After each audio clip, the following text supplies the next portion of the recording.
안녕하세요. 끝까지 함께 하시면 도움이 되는 이야기, 시니어 건강 100세입니다. 그 기준이 올라도 탈락할 수 있습니다. 지금부터 확인해야 할 마지막 3가지.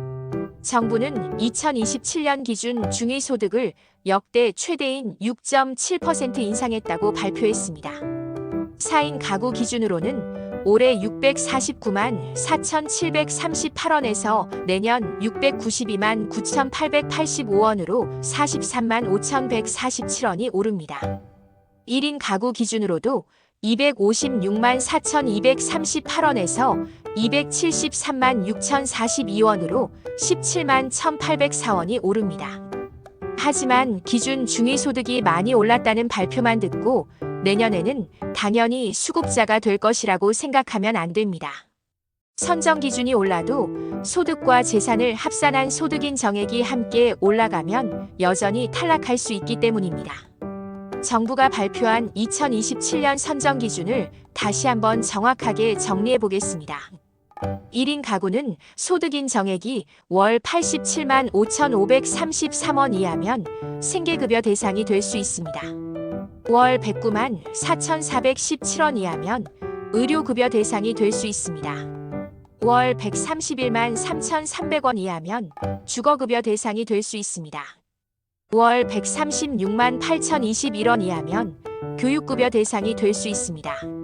4인 가구는 생계급여 기준이 월 221만 7,563원입니다. 의료급여 기준은 월 277만 1,954원입니다. 주거급여 기준은 월 332만 6,345원입니다. 교육급여 기준은 월 346만 4,943원입니다. 이 금액은 통장에 매달 들어오는 현금 소득만을 뜻하지 않습니다. 정부는 가구의 실제 소득에 재산을 소득으로 환산한 금액을 더해 소득인 정액을 계산합니다. 월급과 사업소득뿐만 아니라 국민연금과 기초연금 같은 공적이전 소득도 반영될 수 있습니다. 예금과 적금 같은 금융재산도 조사 대상입니다. 살고 있는 집과 토지 같은 일반 재산도 조사 대상입니다. 전세보증금과 임차보증금도 재산으로 반영될 수 있습니다. 자동차도 차량의 종류와 가격, 사용 목적에 따라 소득인 정액에 영향을 줄 수 있습니다. 한 어르신이 이렇게 말합니다. 나는 한 달에 연금 70만 원밖에 안 받는데 왜 탈락했습니까? 담당자는 이렇게 설명할 수 있습니다. 연금만 본 것이 아니라 예금과 보증금, 자동차를 함께 반영한 결과입니다. 바로 이 부분이 가장 억울하고 답답하다는 이야기가 많이 나오는 지점입니다. 실제로 쓸 수 있는 현금은 많지 않은데 오래된 집이나 작은 전세 보증금 때문에 재산이 있다고 평가될 수 있기 때문입니다. 반대로 소득이 조금 있다고 무조건 포기할 필요도 없습니다. 근로소득은 일정 부분을 공제한 뒤 반영될 수 있고 재산도 지역과 종류에 따라 기본 재산액과 부채 등이 고려되기 때문입니다. 따라서 기준 금액만 보고 스스로 탈락이라고 단정하는 것도 정확하지 않습니다. 내가 받을 수 있는지 확인하려면 반드시 소득인 정액 계산과 공식 조사를 거쳐야 합니다. 여기서 가장 먼저 해야 할 일은 본인의 가구원 수를 정확하게 확인하는 것입니다. 같은 집에 주민등록이 되어 있다고 해서 언제나 모두 같은 보장 가구로 판단되는 것은 아닙니다. 반대로 주민등록이 분리되어 있어도 실제 생계와 주거를 함께하는 관계라면 조사 과정에서 가구 범위가 달라질 수 있습니다. 배우자와 미혼 자녀, 실제 부양 관계와 거주 상황에 따라 가구원 판단이 달라질 수 있기 때문에 주민등록 등본만 보고 결론을 내리면 안 됩니다. 두 번째로 확인해야 할 것은 소득입니다. 근로소득과 사업소득, 임대소득, 연금소득, 이자소득뿐 아니라 정기적으로 받는 각종 금품도 확인될 수 있습니다. 가족이 매달 보내주는 생활비가 어떤 성격인지도 조사 과정에서 확인될 수 있습니다. 일시적으로 들어온 돈과 계속 반복해서 들어오는 돈은 판단이 달라질 수 있으므로 담당자에게 사실대로 설명해야 합니다. 세 번째로 확인해야 할 것은 재산입니다. 예금과 적금, 보험 해약 환급금, 주식과 같은 금융재산을 확인해야 합니다. 주택과 토지, 건물, 전세보증금, 임차보증금도 정리해야 합니다. 대출이나 임대보증금 반환 채무처럼 인정 가능한 부채가 있다면 관련 서류도 준비해야 합니다. 자동차가 있다면 차종과 연식, 차량가의 장애인 사용 여부, 생업용 여부도 확인해야 합니다. 이 과정을 귀찮다고 넘기면 실제로 공제받을 수 있는 부채나 예외 사유가 반영되지 않을 수 있습니다. 그렇다면 이미 한번 탈락한 사람은 다시 신청할 필요가 없을까요? 그렇지 않습니다.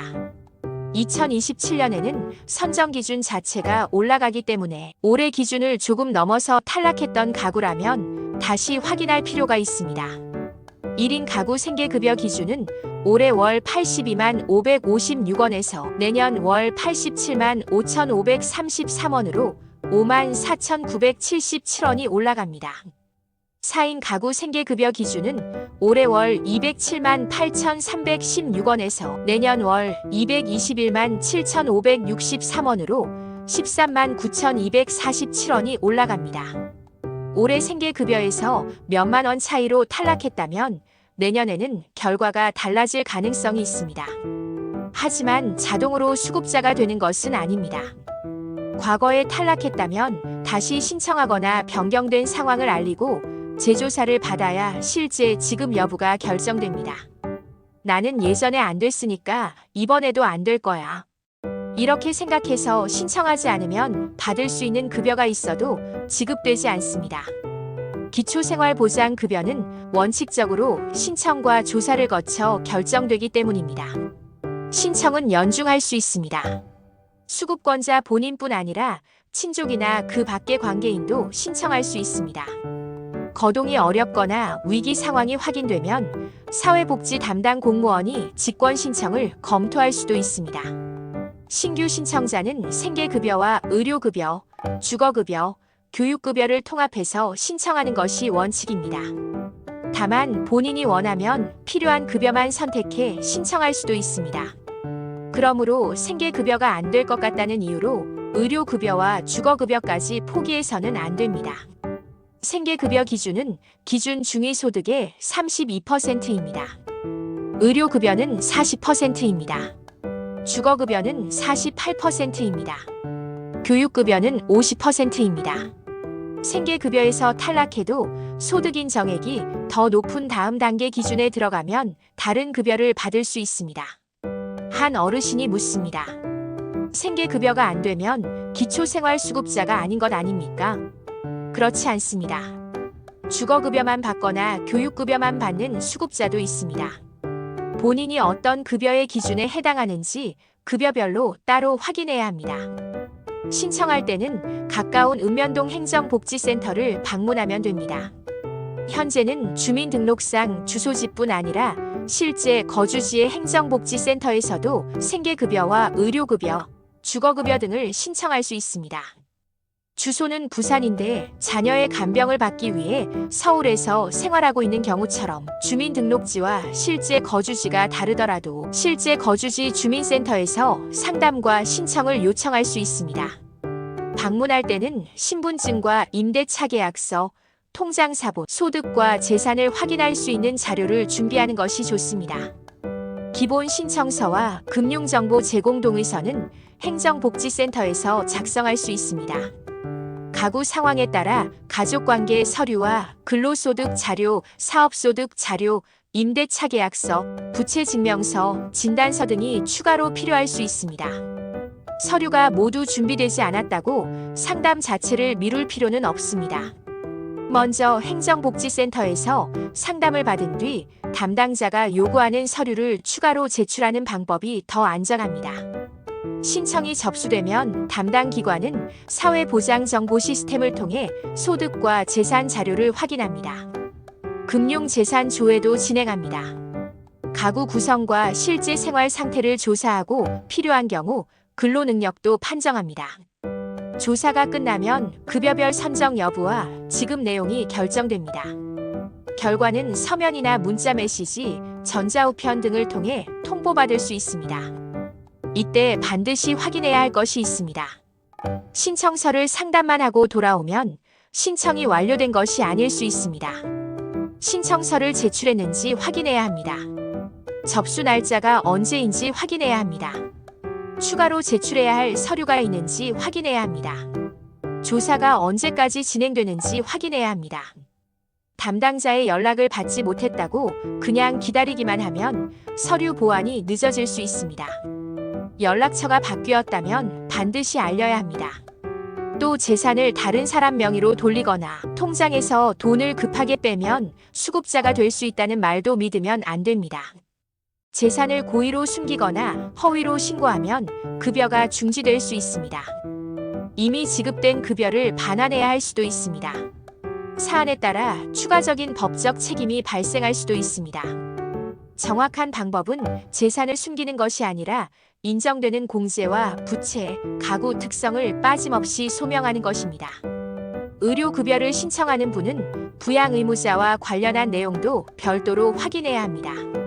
생계급여와 주거급여, 교육급여는 부양의무자 기준이 대부분 폐지됐지만 의료급여는 가구 상황에 따라 부양의무자 기준이 적용될 수 있습니다.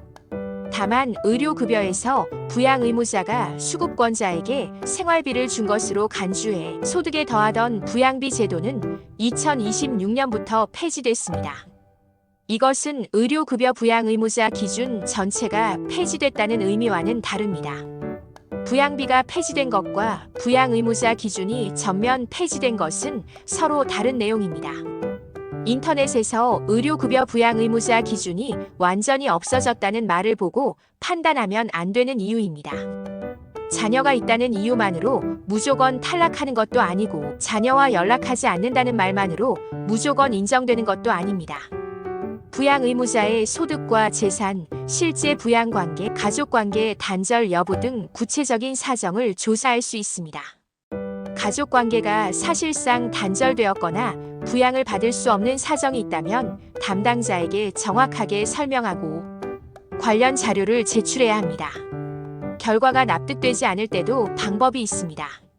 결정 통지서에 적힌 소득인 정액과 탈락 사유를 먼저 확인해야 합니다. 어떤 소득이 반영됐는지 확인해야 합니다. 어떤 재산이 얼마로 평가됐는지 확인해야 합니다. 이미 갚은 대출이 남아있는 것으로 반영됐거나 실제와 다른 가구원이 포함됐는지 확인해야 합니다. 사실관계가 잘못됐다면 담당 행정복지센터나 시군구청에 정정을 요청할 수 있습니다.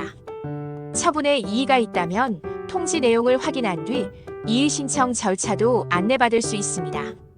그냥 억울하다고 포기하는 것보다 계산된 항목을 하나씩 확인하는 것이 중요합니다. 마지막으로 오늘 내용을 세 문장으로 정리해드리겠습니다. 첫째, 2027년 기준 중위소득은 4인 가구 기준 692만 9,885원으로 6.7% 오르지만 이 금액을 그대로 받는 것은 아닙니다.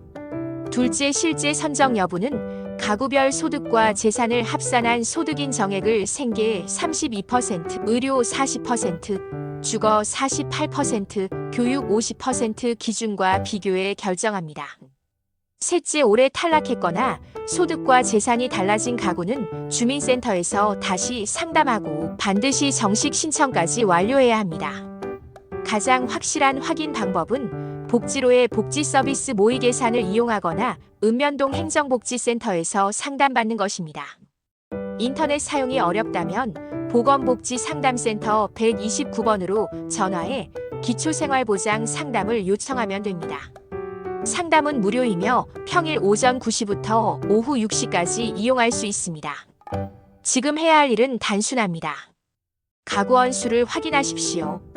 매달 들어오는 소득을 정리하십시오. 예금과 보증금, 부동산과 자동차, 부채 자료를 준비하십시오. 올해 몇만 원 차이로 탈락했다면 2027년 기준으로 다시 계산해 보십시오. 생계급여가 어렵더라도 의료급여와 주거급여, 교육급여까지 각각 확인하십시오. 그리고 받을 수 있을지 혼자 판단하지 말고 행정복지센터에 신청서를 제출하십시오. 기준이 올랐다는 발표만 기다리는 사람에게는 아무것도 자동으로 지급되지 않습니다. 하지만 정확한 자료를 준비해 다시 신청하는 사람은 지난해에는 받지 못했던 급여를 2027년에는 받을 수도 있습니다. 오늘 말씀드린 내용을 가족과 함께 확인하시고 부모님이나 이웃 가운데 생활비와 병원비, 월세 때문에 어려움을 겪는 분이 있다면 이 내용을 꼭 알려주시기 바랍니다. 몰라서 신청하지 못하는 일이 없도록 지금 바로 확인하는 것이 가장 중요합니다. 오늘 내용이 유익하셨다면 좋아요와 구독, 알림 설정으로 함께 해주세요. 여러분의 관심과 참여가 더 많은 분들께 건강한 정보를 전하는 데 큰 힘이 됩니다.